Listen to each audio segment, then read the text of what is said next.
لو لسه ما بدأتش ثانوية لحد دلوقتي ألحق أعمل حاجة. بص، وأنا مقتنع بحاجة واحدة بس، حديث النبي صلى الله عليه وسلم: إذا قامت الساعة وفي يد أحدكم فسيلة فإن استطاع أن يغرسها فليغرسها. فأنت مطالب بالعمل لحد آخر لحظة في الثانوية.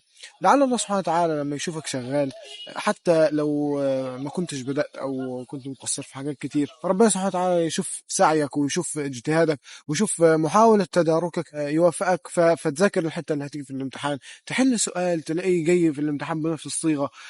يعني كرم ربنا سبحانه وتعالى لا يحسب بالحسابات البشرية أبدا. وفي بدل النموذج ألف على ناس كتيرة كانت مقصرة خلال الثانوية أو خلال أول كام شهر، بعد كده حاولت تتدارك وربنا سبحانه وتعالى أكرمها بالدرجات العالية وبالدرجات الممتازة كمان. أنت اسعى حتى لو شايف إنه الأمل انقطع، لأن أنت ربنا سبحانه وتعالى سيجزيك على العمل وليس على النتيجة.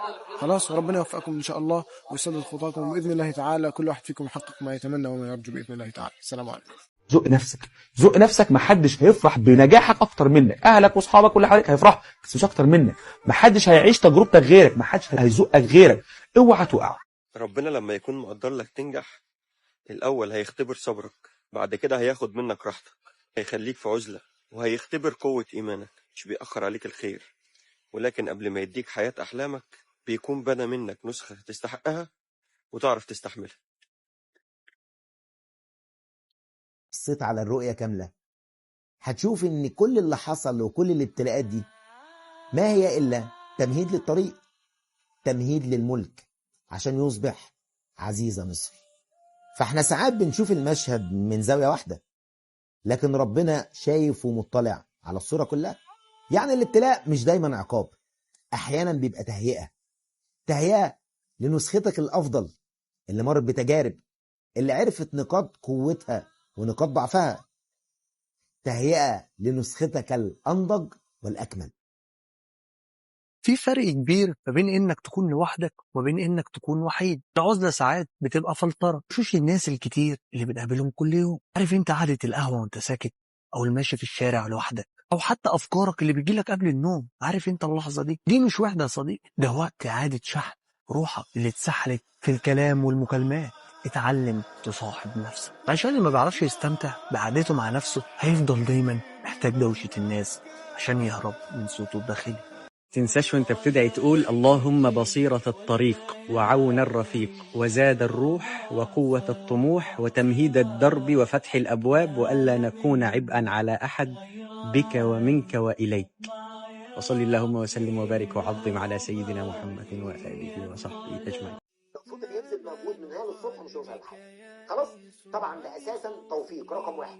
ثم اللي بيفرق بقى بعد التوفيق ما بين انسان وانسان المشقه، ان مش كل الناس عندها قدره على تحمل المشقه.